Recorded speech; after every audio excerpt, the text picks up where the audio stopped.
compelled to support William Ruto. We will not. You understand? No. Na mimi siwezi kumsupport William Ruto. Sababu gani? Ninajua vitu wamefanya kwa land grabbing nchi hii. Ninajua vitu wamefanya na SHA. Ninajua vitu wanafanya na housing. Ninajua vitu wanafanya na e-citizen. Ninajua wizi ambayo inaendelea katika sehemu mbalimbali katika serikali yetu, ambayo inaumiza Wakenya kwa ujumla. Number 2, ni kuulize hivi. No.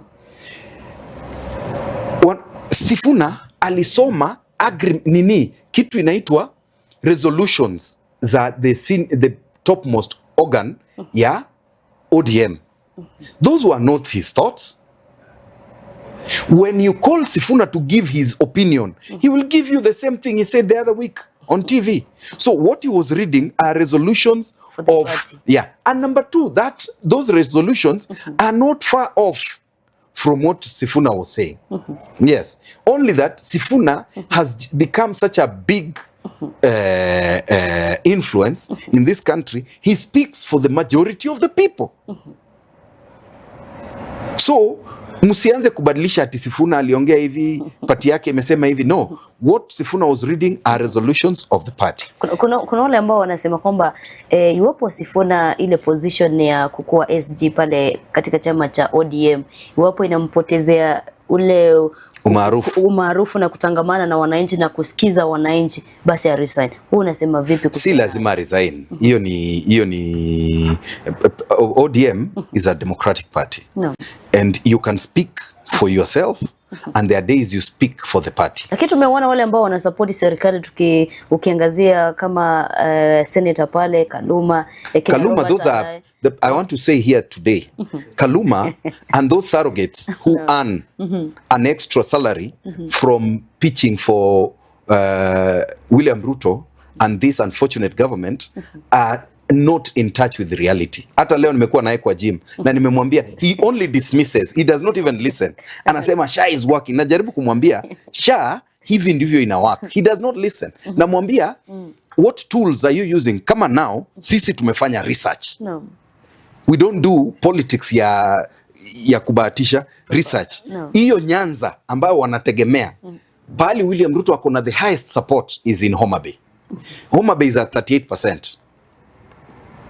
Siaya is at 31%. Kisumu is at 34%. Migori is at 28%. So huyu Kaluma mwenye anapiga kifua, yeye ni TikTok, ni Twitter tu kuandika. Mimi, I'm talking practical politics. I may be a first-time member of parliament, but I'm telling you this. These people are blinded. They are living in the past. They are living in the past. Bado Kaluma anafikiri makabila. Hata tukienda makabila. The Luo community let down Raila Odinga. It is not the Mount Kenya community that let him down. 600,000 people combined in Siaya, Migori, Homa Bay and Kisumu didn't vote. Had 250,000 more voted, Raila would be president.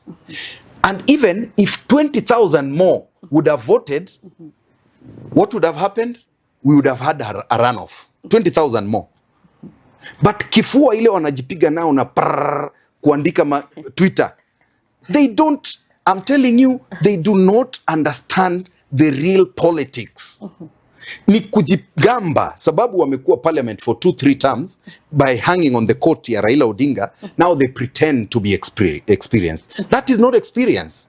You're just lucky you are in the right frame, in the right formation. Politics of today, sisi politicians, we are living in the past.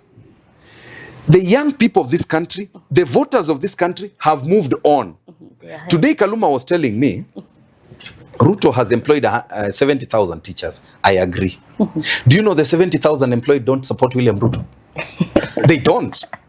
You cannot give me a job and you overtax me. You understand? And I want to tell you, while they're thinking about tribes, voters have changed, my sister. How? The biggest voting block, tupende tusipende, ni Mount Kenya. Iyo, hata waendelee kutusi kusema nini, that is the truth. The second biggest voting block in Kenya inaitwa the salaried people. Watu wako na payslip. In this new political dispensation. It is not a tribe. It is a community of salaried people whom William Ruto has messed up with the enormous tax. Tax ya housing that everybody has refused. Tax ya SHA levy ambao contribution ambao watu wanakatwa, ambayo wengi wako na other insurance cover, lakini wanaona vile Ruto na watu wake wanakata hiyo pesa ambao wanakata 2.75 kwenda kujinufaisha wenyewe. It is not for the benefit of our people. It is not. And I speak this confidently as someone who sits in the health committee. What I've seen, these weaklings, the people in power, what I've seen them do is, when you disagree with them like this, like Ndindi Nyoro, wanakutoa kwa ile kamati, ati wanakutoa kwa budget ndio usiulize maswali. Mimi watanitoa pengine kwa hiyo health, ndio nisiseme hii. Ninawaambia mimi nitaendelea kuenda, sababu hatukatazwi kama mbunge kuenda kamati ya health ama nini. Nitaenda na nitaendelea kuwakumbusha. The theft that is going on in this country is absurd. Unaelewa? No. These people ambao ndio wamekuwa bunge muda mrefu kunishinda. But that does not make you ati unajua zaidi kunishinda. Saa hii I'm telling you, while they're thinking about tribes, Kenyans have moved on. There is number one, I've told you, the Mount Kenya voting block. Number two, the second biggest voting block inaitwa watu wa payslip. Number three ni Gen Z. Alafu sasa uende kwa hizo makabila ambazo wanataka kuzungumzia. Gen Z wengine will retreat to their tribal cocoons later, but for a majority will remain intact. They will remain intact. You get? Na mimi nakwambia hivi, the power ya raia ni more powerful kushinda power ya wale wako kwenye uongozi. Hapa bunge tuko na askari wengi wanachunga bunge, wanachunga bunge towers. Ukiingia kule mlikuwa hata mliandikisha mahali. Mimi ninatangamana na hawa watu sana. There is no single police officer supporting this government. Single. For them to get police officers to go and kill kids, wale unaona wanaenda kushoot watoto, they have to do cherry picking. Unaelewa hiyo ni nini? Lazima watafute wale wako loyal to the system. Hawawezi ambia tu polisi tokeni, nendeni mkadili na waandamanaji, hapana. They have to pick, they have to cherry pick. Ndio wapate wale loyal to. A government should have a civil service that is loyal to them. Right now, there is no civil servant supporting William Ruto other than those who got jobs through William Ruto inappropriately. Na sasa ni kupeleke kwa siasa ile ya ndani. No. Na hii ni watu wengi hawaelewi. Sababu siasa imebadilika. No. The pillars that would put William Ruto in power are about 5 pillars. Unanielewa? No. 5 pillars. Number 1 was the major ethnic bases.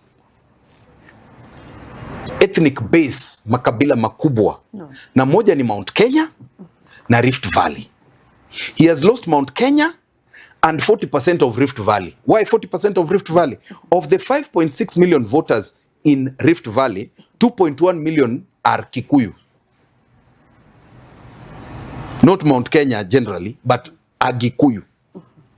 Number 2, of the remaining, around 400,000 are from Kisii. You understand? No. So these ethnic bases, he has lost both Rift Valley and Mount Kenya. He has a fraction of Rift Valley. Number 2, the other base that gave William Ruto opportunity to be president was the church. The church does not vote as a bloc, but they influence how people think out there. Yeah? Even if you are still going to think as Kisii, there is something about what William Ruto did with the church. He had this intimate relationship with the church that softened the heart of those extremely religious people. Do you understand? He dined even with the Muslim leaders, the sheikhs. He did a very good connection with the priests and the bishops and the pastors. He may not have gone to every church, but that energy radiated to the rest of the country.